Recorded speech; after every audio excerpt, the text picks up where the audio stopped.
Hey, what's up you guys, it's Dorothy and welcome back to my channel. In today's video, we are going to go into Chapter 7, Part 3 of Marked by PC Cast and Kristen Cast.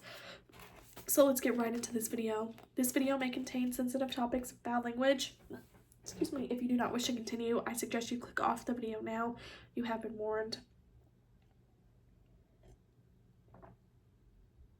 She stepped aside and let me gawk. Teenagers wearing uniforms that somehow looked cool and unique while still being similar walked in small groups across the courtyard and along the sidewalk. I could hear the decrepitly normal sound of their voices as they laughed and talked.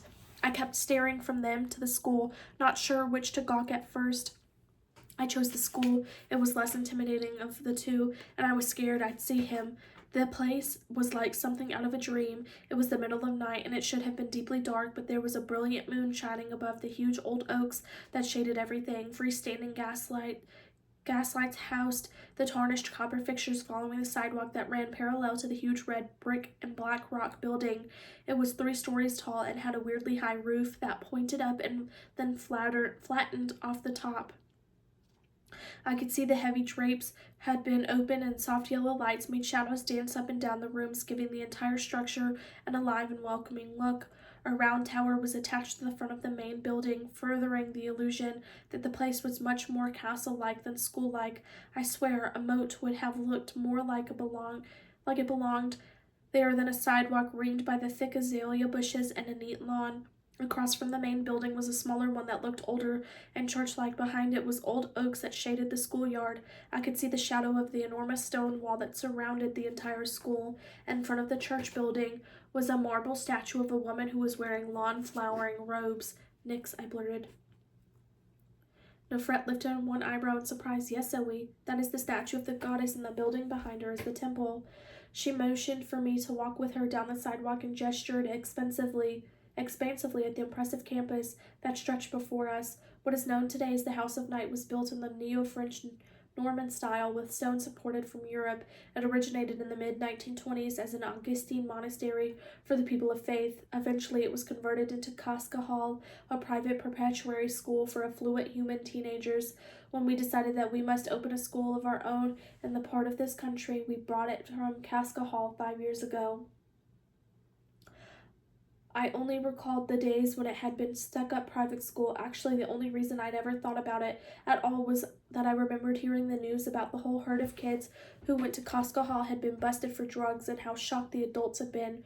Whatever, no one else had been shocked that those rich kids were majorly into drugs. "I'm surprised they sold it to you guys," I said absently. Her laugh was low and a little dangerous. "They didn't want to, but we made the arrogant headmaster an offer even he couldn't refuse." I wanted to ask her what she meant, but her laugh gave me a skin-crawly feeling, and plus I was busy. I couldn't stop staring. Okay, first thing I noticed was that everyone who had solid vampire tattoo was incredibly good-looking. I mean, it was totally insane. Yes, I knew that vampires were attractive. Everyone knew that. The most successful actors and actresses in the world were vampires. They were also dancers and musicians, authors and singers. Vampires dominated the arts, which is one reason they had so much money, and also one reason of many that the people of faith considered them selfish and immoral. But really, they're just jealous in that they're not as good-looking or talented. The people of faith would go see their movies, plays, concerts, buy their books and their art, but at the same time they talk about them and look down at them, and God knows they'd never even mix with them. Hello, can you say hypocrites? Anyway, being surrounded by so many totally gorgeous people made me want to crawl under a bench, even though many of them greeted Nefret and then smiled and said hello to me too. Between hesitantly returning their hellos, I snuck looks at kids who walked by us. Each of them nodded respectfully to Nefret. Several of them bowed formally to her and crossed their fists over their hearts, which made Nefret smile and bow slightly in response. Okay, the kids weren't as gorgeous as the adults. Sure, they were nice-looking, interesting, actually, with the crescent moon outlines and their uniforms that looked more like runway designs than school clothes, but they didn't have the glossy, inhumanly attractive light that radiated from inside each of the adult vampires. I did notice that I had suspected their uniforms had a lot of basic black in them, but I suppose it was going to be honest. If I was going to be honest, I'd have to admit it looked good on them. The black mixed with the tiny plaid lines of deep purple, dark blue, and emerald green. Each uniform had an ornate design embroidered in gold and silver on either its jacket or breast pocket or blouse pocket. I could tell you tell that some of the designs were the same, but I couldn't see exactly what they were. Also, there was a weirdly large number of kids with long hair.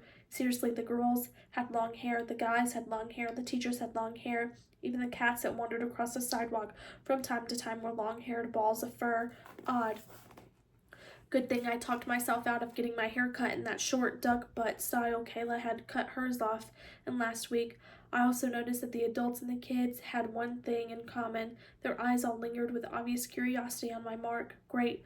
So I was beginning my new life as an anomaly, which figured about as much as it sucked. That is the end of chapter 7. I will see you guys in the next video. Bye.